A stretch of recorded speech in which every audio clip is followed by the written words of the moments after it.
We're really excited to have Jason. I'm going to go ahead and let him get started, and feel free to ask questions. Yeah, so here we go.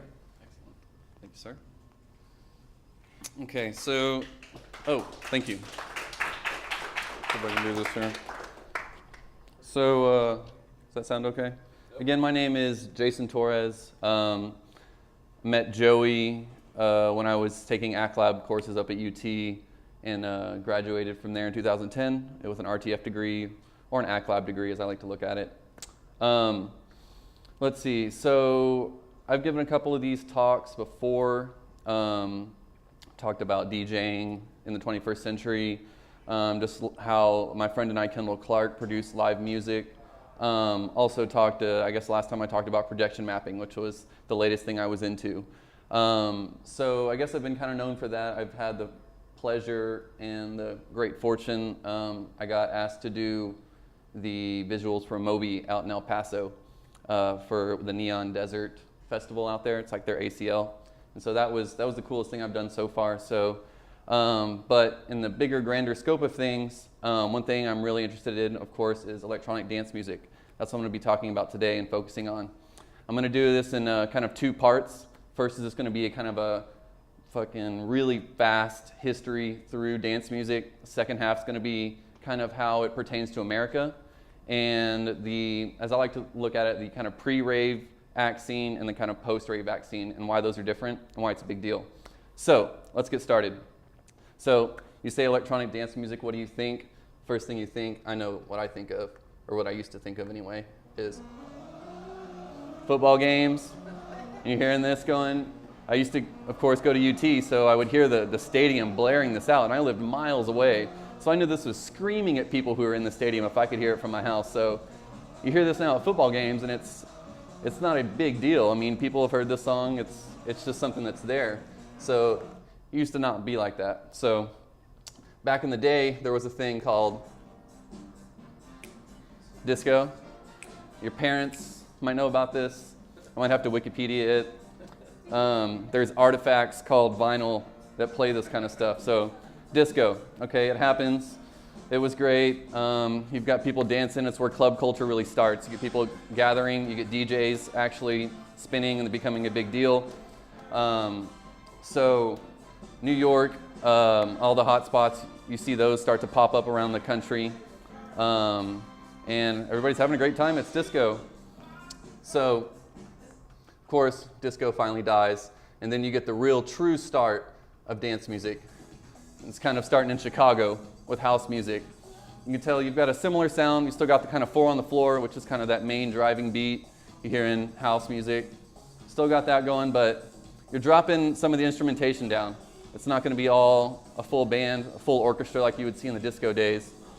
You're going to switch over to a little bit electronic. You can hear the hi-hats are going to be fake. So stripping it down a little bit, keeping the same feel though, happy vocals, driving beat, makes you want to dance, okay? So we're thinking here, this is early, mid-80s-ish, so we're continuing on, reaching the 90s. Detroit, of course, very close in proximity to Chicago. They got lots of people going back and forth. So what you're going to hear there, you hear techno kind of start up. What you're going to see with techno, you're going to lean even more into the electronics. You're going to move away from less of the real performers. So here you can hear the synths, and we've got very, very 80s sounding stereotypical drums and stuff. So techno's going to take it a little bit farther. You notice there's not really any vocal, and just kind of focusing on that kind of one bar, just, I don't even know what you call it. It's got a kind of a different groove to it. Not as much dancey. It's a little more oomph to it, a little more aggression to it. So people keep experimenting with that, and then some guy decides to hook up his synth, a 303, if you've ever heard anybody talk about that. That's what they're talking about. So he decides to hook up this 303 with all his drum machines, and he decides to just start making these weird sounds and makes a 12-minute track out of it. So I'm not going to play the whole thing for you today, but come on. Yeah, I know, right? So the very stereotypical kind of weird kind of wobble and shrieky synth was started by one guy sitting around fiddling with his 303. So Germany, of course, loves this. So they take it a little bit further and take their techno and they kind of add some melody on top of it. So here you can hear the bass line. Got a little melody to it as opposed to just the maybe 1 or 2 notes of techno. Then you get the lead on top of it. You get trance. Okay, so you get really early trance here. I think this is early '90s, Cosmic Baby. So everything I've shown you up to this point has pretty much been that 4 on the floor beat. It's got that really 4 kicks, 1 on every quarter note. Okay, so of course, and it had been done before, people decided to break the beat. So then you get stuff like Africa Bambata. So Africa Bambata is also important for another reason. This is where you start to see people kind of reaching back and actually pulling old school and kind of sampling. This is where a lot of that kind of stuff starts, because this actually pulls from a Kraftwerk song, who I'm going to talk about a little bit later. And we'll wait and we'll let the verse go, and then I'll show you the parts so you can remember later on when I'm talking about it.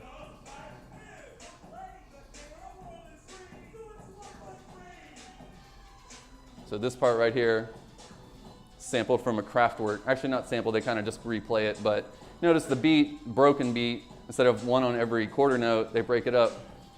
So it's on the 1 and 3-ish. And okay, so they broke the beat. Once they broke the beat, there was no going back. So then in Miami, they really started getting into what was called freestyle. And I don't know if anybody remembers this song. I remember hearing this song back in the day. It's the jam. But then you'll also start to hear some of the acid that was still hugely popular and frankly still is. Here in just a second, drop in, but still got the broken beat. So Miami, this stuff was blowing up. Everybody loved it.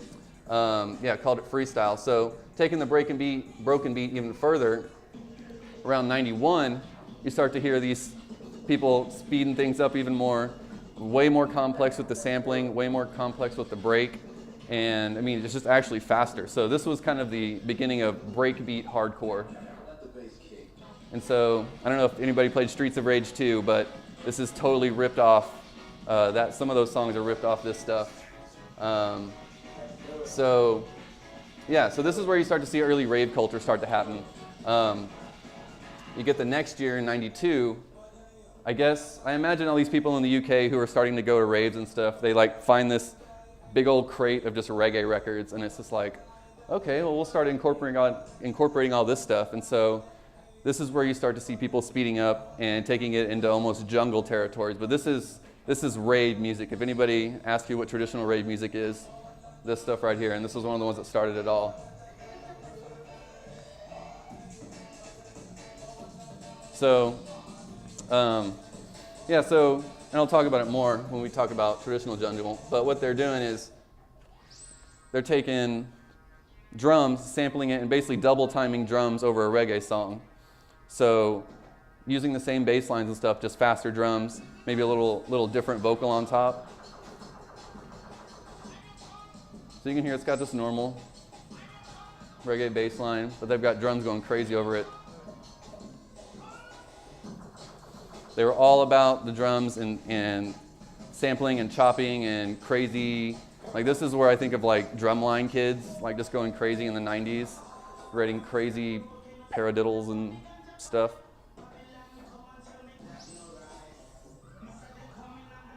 So this is what you would call jungle. So there you go. All right, so jungle, people started to take it this fast now. This is the fastest we've gone so far. This is probably about 150-ish, 160. So then you just get straight up drum and bass. People decide to kind of drop the kind of reggae influence, but stick with the tempo. People start to add lots of atmosphere. Got the same kind of drum beat, really complex snares and stuff going on. This is one of the possibly the best drum and bass record by Goldie called Timeless. I think this is from about 95, 96-ish, and the production still holds up today. It destroys. So, I mean, similar kind of vibes, similar kind of drums, but just stripping away the reggae aspect and just adding new flavors. So, a lot of the jungle drum and bass stuff was happening in the UK. We also had the dudes in Chicago were continuing to kind of dance even faster, wanted their own kind of flavor, taking techno even farther, something called ghetto tech. So really simple. It's like a drum machine and a person over it. Imagine people in the 90s just, I mean, the bare minimum. I don't think there's anything but a drum machine in the vocal. So, they wanted their own kind of music. It was a little bit faster, really simple stuff. And so then they speed it up even faster, and this is where you get what's called footwork, and you're kind of seeing a resurgence in that today.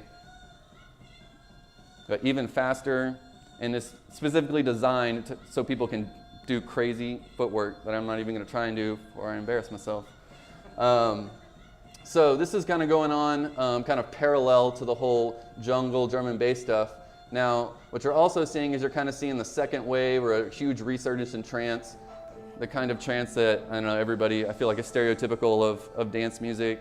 You get the huge kind of melody where it kind of drops off. You kind of go and hug your friend for a second, tell him how great it is that you're all there and how he's good to be here with everybody. And then you get a drop here and you get your glow sticks up. So you got your traditional kind of trance start to come through, and this is kind of what people start to recognize. So you're also going to see the stuff coming out of France at this time. You're going to see the French house or French touch. You're going to see going back to disco, so now we're going back again, sampling disco, but we're going to put that kind of stripped down, kind of techno element on top of it.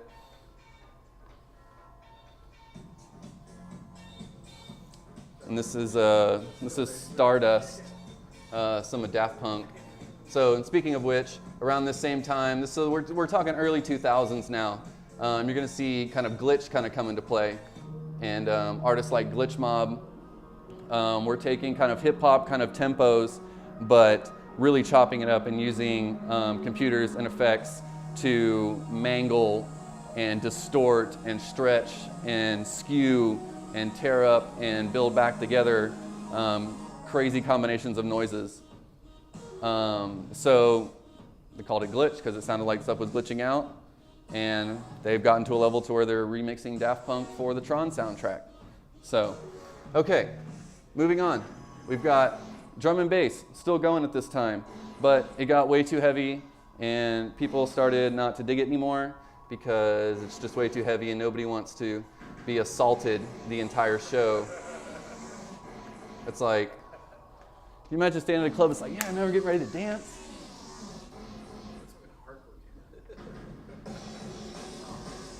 It's like, all right, cool. So, yeah, so drum and bass is getting really heavy at this time. You're also gonna see, around the early 2000s, you're gonna see what's called garage kind of come out of the UK.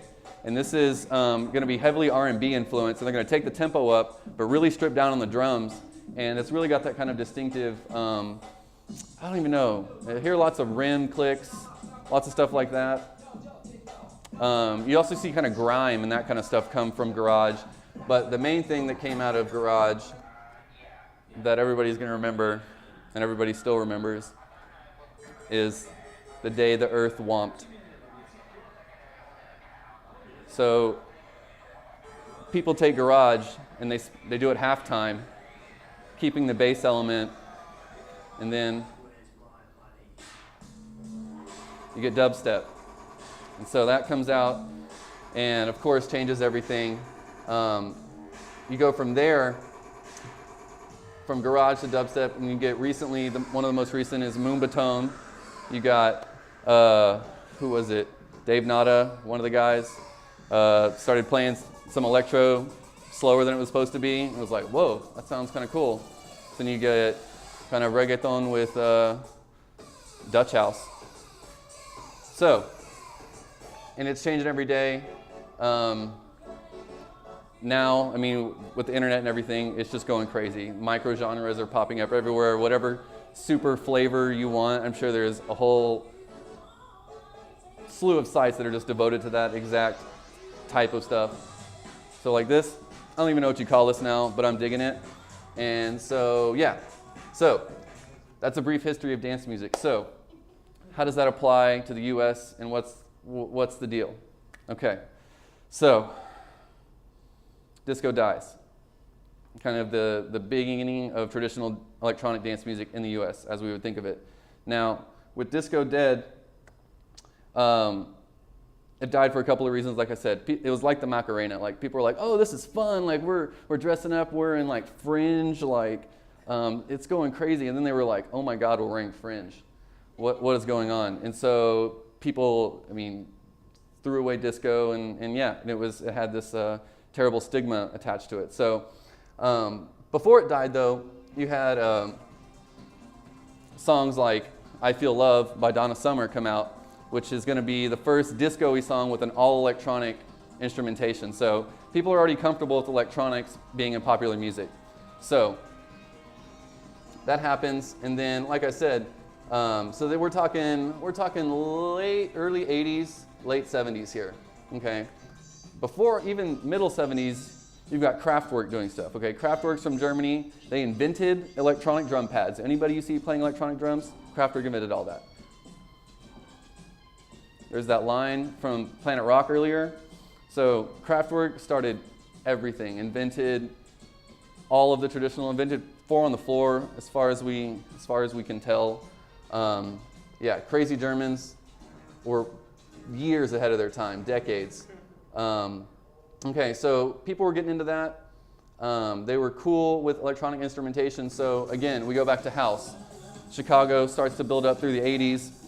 And then again, we're going to techno in Detroit. So it's really starting to gain a foothold. Acid comes in. When you see acid come back in, this is where you see the warehouse party. This is where you see kind of raves start to come in. So they're gathering together. The clubs aren't big enough anymore. They want to do this on a much bigger scale. Maybe a much less legal scale, however you want to look at it. So it's about this time you see kind of traditional raving come into play, and it gets huge in America, huge. And this is when you see like the Prodigy, Fatboy Slim, Chemical Brothers, all those traditional kind of 90s mainstays. They're huge in America. It's blowing up all over the place. Everybody remembers this one. So it's you're also seeing it kind of cross over to mainstream fashion. Everybody remembers like kickwear and that kind of stuff. Like you're seeing it everywhere. You're seeing it in school. And so then this is when you have a big kind of cornerstone happen. So you're getting to the breaking point. You get to see the article about the girl dying from an overdose of ecstasy. And then so that makes the headlines. And then you have Disco Donnie, who was like an infamous promoter out of New Orleans. He actually got arrested in 2000 by the DEA. And that kind of scared a bunch of people across the country. So this is in 2000. So you get this it's interesting because right then you see raving just shut down in America. 2003, you have Congress pass the Rave Act, which is basically designed to prevent people from getting ecstasy. And it also kind of lumped it in with a crack house law. So raves are illegal because the substance that was illegal was being sold at such, like a crack house. So they fell into that kind of jurisdiction there. So you see it definitely go hard underground. It's interesting here because this is like when I started high school. I remember people who were older than me going to raves, like seniors and stuff when I was a freshman. But by sophomore year, everything was gone, in Austin anyway. So it's interesting because you kind of see a lot of that market kind of what would have maybe gone into EDM go into like the kind of punk, emo, metal scene. You get Warped Tour gets really big around that time, all that kind of stuff. Well, come 2008, you get the influx of dubstep, and you actually get raves start to happen again in America. So this is kind of the post-Rave Act, as I like to call it. So, and this is going to be heavily influenced, once again, by dubstep. Dubstep's really interesting in the case of America because, like I said, when dance music kind of fell out of the limelight, you saw the resurgence of kind of punk, metal, that kind of stuff. Lots of kids getting into that. Well, I kind of feel like now it's gone the other direction. So while punk and metal has started to fall off, you see that kind of same audience, kind of young adolescent males, kind of pick up on heavier dubstep. So it's the same kind of, very heavy, aggressive music, same kind of scene type things. I did kind of both. So you kind of have your band scene, you kind of have your DJ scene. They're all very similar. You have your friends that play, you go out and you party. It's all very similar. So it's interesting how they've kind of switched places. And then it's also interesting here in America that like the DJs, that you get the rock star DJs that are very big, with especially within the past 3 or 4 years. Skrillex, of course, and it's interesting in the same way as it kind of replacing punk and metal music, that those what would have been maybe rock stars for my generation or people before me are now the rock star DJs, and so they're kind of held at the same level that maybe David Lee Roth or somebody like that would have been in the 80s. What else here? So now we're here. We're in the 21st century. We're past all that. What are we doing now? Crazy light shows, like I talked about. Amon Tobin is coming to Austin next week, and if you have the money and you have time, come up and see it. It will melt your mind. I went all the way up to Denver to go see the last one, but it's projection mapping. People want a crazy visual experience to coincide with their musical experience. The Skrillex one is another one. He had some dudes from Brazil make him like a suit that he wore that fed live visuals into a program, and it was crazy. So again, this very over-the-top kind of experience visually. You're going to have the interactive experiences. Minus is a record label I really like. They do minimal techno a lot, but their owner, Richie Houghton, does this party called, right now he's doing one called Enter. And it's out in Ibiza. And so every week he has another one. And every week he has a different sake that they have picked to be the sake for this party. And he's got specific artists that play, and they have certain decorations and certain stuff they give out to people. So creating the whole experience. Their previous one was one called Contact. So they had 4 electronic artists feeding into one mixer, where one DJ was mixing in all of their feeds and kind of just playing something on the fly. And then you have, at the same time, there's a cube set up where you can take your phone, you can scan it, you get some coupons to get some like free merch or something. So creating this whole entire experience to where you're not only listening to something, but you're drinking, whatever you're drinking is part of the experience. Whatever you're looking at is part of the experience. Whatever you're doing with your phone, however you're telling people about it, it's all part of this experience. Finally, you're seeing people jam together. Electronic music has been dominated by DJs, one person. It's really weird if you've ever seen more than one person DJ, or especially like 3 people try and DJ at one time. It's totally weird. So you see bands like Glitch Mob, you see bands like Buka Shade and Beardy Man, not necessarily multiple people, but actually performing and playing their music live, not just playing a record or playing a file. They're actually jamming, doing it traditionally. So kind of going all this way to go to electronic, but then kind of going back and bringing the human element back into it is another way that people are I guess, kind of differentiating themselves in today's market. So, I know I just threw a lot at you. Are there any questions? What's up, man? So what do you call a lot of the recombinants of like the I guess the EDM like dance scene in the 80s transitioning into the 90s, and then again resurging again in like the 2000s? It's like amalgam genres with metal. Like you have new metal and industrial hopping out, where you have like Pitch Shifter, Junkie XL, and like Nine Inch Nails and Savage Westward and all those types of bands grouping in. Right.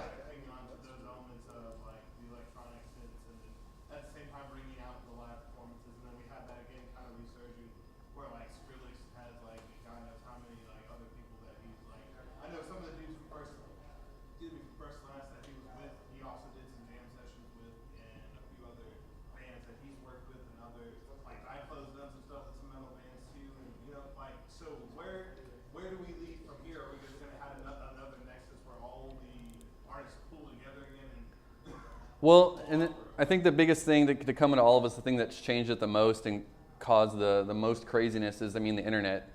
I mean, before early rave scene, there was kind of an internet going on, but not near to what there is now with this kind of post-rave act kind of stuff. This is what it's enabled the micro genre to kind of blow up, because not only are a couple of people in Austin listening to it, there's some dudes in Russia that are totally stoked on what you're doing, and y'all are going to connect on that. So as far as like how are they going to keep kind of connecting? I mean, I think you see things like people pushing the envelope, stuff like Death Grips, which is like the dude from Hella, and this crazy rapper guy. But they go and they record everything live, but they kind of mangle in their editing, and they kind of just destroy whatever they're doing to give it just the most uncomfortable sound ever. So I think you're going to see it go back and forth. You're going to see non-electronic artists kind of pick up electronic aspects, and then I think you're going to see it go the other way. You're going to see electronic art pick up non-electronic, acoustic, maybe more live aspects, if you will. Any other questions? Any comments? What's up, man? One of my roommates is a huge dubstep fan. Uh-huh. And I was under the impression that it just started a few years ago. But you were saying the first song coming out like 2002, right? Yeah, first real dubstep. Let's see, I would say kind of early 2000s. So I'm going to say like 2003 to 2005. It definitely started over in the UK. You see, like I was saying, garage. You see the dudes that were really into that, dudes that were really into jungle. So they were already into big bass lines, and they were into cool drums. So they took the kind of template from garage. Instead of doing the busyness of all the snares, they took it and kind of did halftime with it. So instead of going do do ka do do do ka, it's like do do ka do do ka. So much simpler, and then it was just much darker. The garage song, a little dark, but it was generally very bright, very R&B focused. And so the first dubstep was kind of reactionary to that. It was, I mean, that stuff was so bright, and it was, garage was known for being like very flashy. People would dress up and drink champagne, and I guess you could, in some ways, I mean, you could, I guess, compare it to like kind of hip hop in America. Like it's very, very glamorous. And so, yeah, dubstep was definitely reactionary to that, because it was a bunch of dudes in a room with like a strobe light, just jamming bass, and that's it. So, yeah, it's been around for a while. What's up, man? Kind of answer this as far as the artists go. Mm-hmm. Like, what do you think the future is of EDM? Do you think it's going to continue to get more elaborate and crazy, or do you think it's going to kind of plateau or like change at all? It's hard to say. I mean, it's making huge money right now. Toddy was telling us that UFC had Deadmau5 on, and it was like their largest like attendance or viewer rating they'd ever had. I mean, you saw the Grammys and stuff this year. There's definitely a market for it. I don't see it going anywhere. I mean, if anything, it'll do like it did in 2000. And that was just in America. I mean, dance music kept going in the rest of the world, but it'll go down and come back up. What's up, man? I guess why in the EDM you don't see more like creative people like BT and stuff like that, like research? Like I guess you see people like BT to me were some like the greatest EDM people out there. They seem kind of come and go, and like they're not really being seen from a mainstream perspective. Like why do you see that? They're more into, I guess, score now than anything else. Yeah, no, I see what you're saying. I think of it, it's kind of like a pre-post rave act mentality.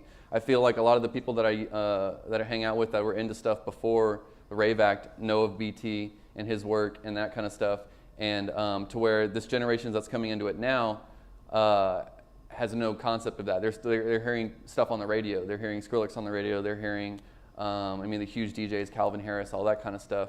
You're hearing them making songs. So I think a lot of it is that, one, they haven't been exposed to it, and two, that there is just so much music that we have access to right now that it is ridiculous. And it's just, I mean, it's overwhelming. It's every day looking for music. So I think it's just, I mean, they just haven't heard of it, honestly.